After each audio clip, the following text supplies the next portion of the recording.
Hello les divas, nous revoilà pour une deuxième vidéo. Voilà, qui est vraiment portée vraiment sur des sujets qui nous portent, qui nous permettent de grandir, qui nous permettent d'évoluer, nous femmes. Ce sujet-là va s'appeler la maturité émotionnelle et spirituelle. So, ladies, let's go. Alors, donc, je me présente quand même, Alison Vincent, 33 ans, maman de 2 enfants. Dans mon métier actuel, je suis formatrice en anglais et aussi professeure d'anglais. Et je suis une mompreneur, une maman entrepreneur. Et j'ai créé mon concept de CLS Coaching depuis début 2021, où j'accompagne les mamans solo à s'épanouir pleinement dans leur vie, à maximiser leur potentiel et à libérer leur énergie féminine sans complexe. Donc, avec mon concept de CLS Coaching, qui est basé sur l'épanouissement féminin, le coaching, le leadership et la sororité. Donc, pour permettre euh, d'avoir un coaching qui est combiné avec du développement personnel et spirituel et qui vous permet en tant que femme de pouvoir vous épanouir pleinement, que ce soit dans votre vie personnelle, professionnelle, amoureuse, spirituelle ou autre. Voilà, mesdames, en ce qui concerne mon activité. On se retrouve, voilà, maintenant sur le sujet. La maturité émotionnelle et spirituelle. Son importance. Sur des points bien précis. La maturité émotionnelle dans votre vie de femme. Je pars toujours du point clé de la vie de femme. Qu'on soit mère ou pas, notre vie de femme, elle compte. La maturité émotionnelle, d'être capable quand vous avez traversé des choses, que vous avez eu des traumas, que vous avez eu des blessures, comment vous arrivez à surmonter cela, à aller de l'avant par le biais de la résilience féminine. Comment, au lieu de rester dans un état figé de blessure, de cassure émotionnelle, comment vous analysez euh, ces événements et comment vous les transformez pour faire en sorte que ces épreuves que vous avez vécues dans votre vie vous permettent de vous accomplir et ne sont plus des obstacles pour vous. Comment, au lieu d'ingérer des choses, quand je dis des choses, des situations, des traumas, des blessures, au lieu de les ingérer, de les garder, de les nourrir pour qu'ils puissent vous bouffer négativement, toxiquement, comment vous arrivez à renverser la tendance, à renverser, à contrecarrer l'obstacle même et à faire en sorte de vous montrer que vous avez le pouvoir, que vous êtes responsable et que vous avez la possibilité, vous avez ce pouvoir de toujours changer les choses.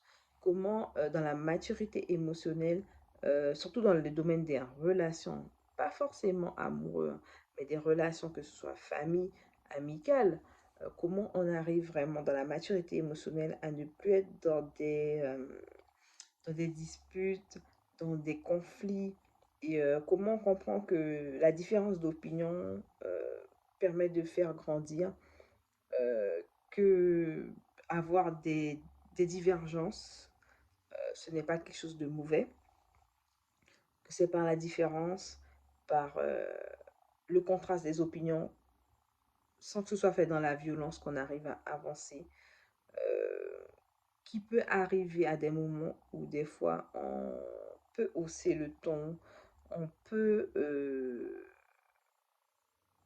perdre son sang-froid, mais cependant, on doit être quand même avoir une certaine bienveillance, avoir une certaine humilité, être capable d'être honnête avec soi et de savoir faire la part des choses en fait, que ce soit dans nos relations entre adultes ou même avec des plus jeunes enfants. Comment être capable de pouvoir faire cette remise en question, d'avoir ce repli sur soi, pour vraiment prendre conscience que dans une situation, quel, quel que soit ce qu'il en est, que chacun a sa part de responsabilité et que ça doit se gérer en fait de façon collective pour permettre d'améliorer les choses. Ensuite, la maturité spirituelle. La maturité spirituelle.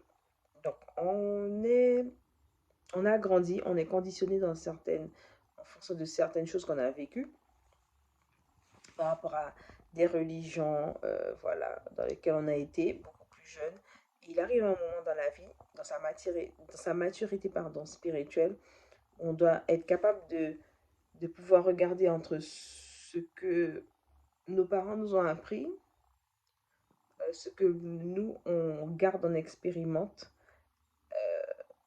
par rapport à notre vécu passé, ce qu'on vit dans le présent, comment on nourrit, comment on grandit, comment on évolue spirituellement dans le présent et ce qu'on veut dans le futur projeter, manifester, réaliser pour que spirituellement on puisse vraiment éclore de ce stade où on est encore débutant, on est encore, je dirais, bébé, aveuglé, euh, pas encore conscient, à vraiment l'ouverture, la prise de conscience, le développement de son intuition, le développement de ses sens de clairvoyance, de clairaudience, pour que spirituellement, en fait, on puisse évoluer parce que un être qui n'évolue pas spirituellement meurt.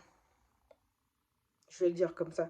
Un être qui n'évolue pas spirituellement meurt.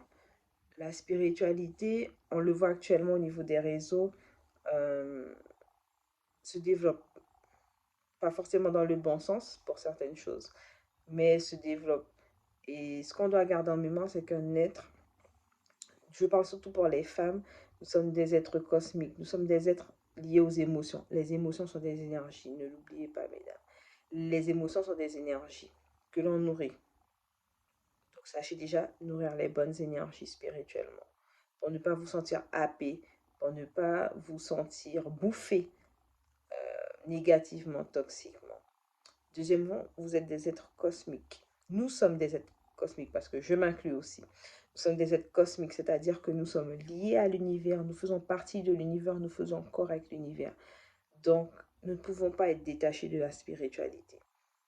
Et un être, une femme qui prend conscience de cela, euh, se rend compte qu'à chaque instant de ce que l'on vit, dans toute petite étape que l'on peut vivre, que ce soit dans notre vie de femme, que ce soit dans notre vie de mère, notre vie de fille, de compagne, d'épouse et tout, que chaque petite situation qu'on vit nous lie à un aspect bien précis de notre lien spirituel, de notre vie spirituelle entre le monde naturel et le monde surnaturel. Et ne pas oublier ça, que les deux sont liés.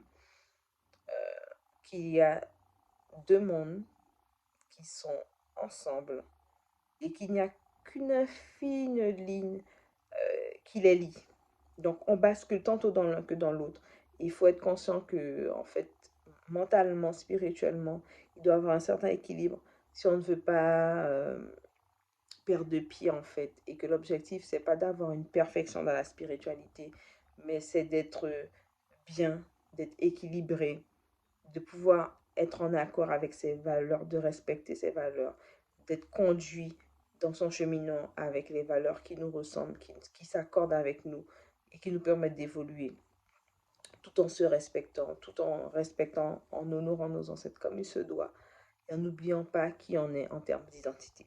Surtout, surtout. Voilà, c'était tout pour ma vidéo les divas. N'oubliez pas de liker, commenter, partager et d'enregistrer. Voilà, voilà, à très bientôt.